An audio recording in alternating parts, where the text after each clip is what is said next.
السلام مولاي مولاي السلام السلام عليك يا أبا عبد الله وعلى الأرواح التي حلت بفنائك. اگر تم نے دو کام کر لیے تو الوف اور فساد سے بچ جاؤ گے. وہ دو کام کیا ہیں؟ صابر بنو اور شاکر بنو. بس صابر بنو اور شاکر بنو. کن آیات کی بنیاد پر؟ ان اللہ مع الصابرین. خدا اس کے ساتھ ہے جو صبر کرے گا. اگر تم نے برتری طلبی نہیں کی اور صبر کر لیا تو خدا تمہارے ساتھ. اچھا اب یہاں پہ عزیزان محترم ایک اور فکر ہے، ایک اور آئیڈیا ہے جس کے اوپر زیادہ بات نہیں کر پائیں گے. ابھی سے بشارتاً عرض کر رہا ہوں آپ کی خدمت میں. یہ جو خدا کا ساتھ ہونا ہے یہ کتنی قسم کا ہوتا ہے اور خدا کے ساتھ ہونے سے کیا ہوتا ہے؟ ان اللہ مع الصابرین. معیت جس کو ہم لوگ کہتے ہیں ہمراہ ہونا، یہ کیا ہوتا ہے؟ لا تحزن ان اللہ معنا. خدا ہمارے ساتھ ہے. کیا مطلب ہوتا ہے اس کا؟ خدا کا ساتھ ہونا کیا مطلب دیتا ہے؟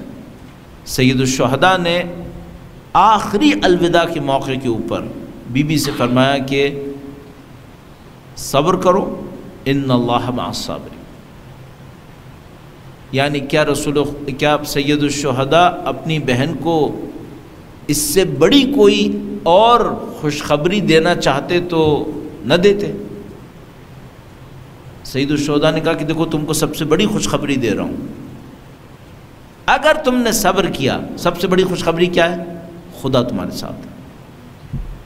یا اللہ، اس معیت کا مطلب کیا ہوتا ہے؟ اس ہمراہی کا مطلب کیا ہوتا ہے؟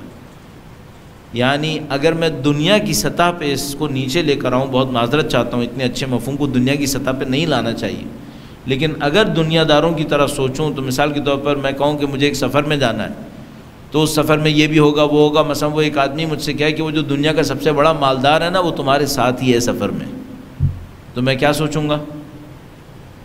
مشکل حل ہو گئی. یہ اتنا ریسورسفل پرسن ہے، اگر میں اس کے ساتھ ہوں اور یہ میرے ساتھ ہے معاملہ ختم ہو گیا.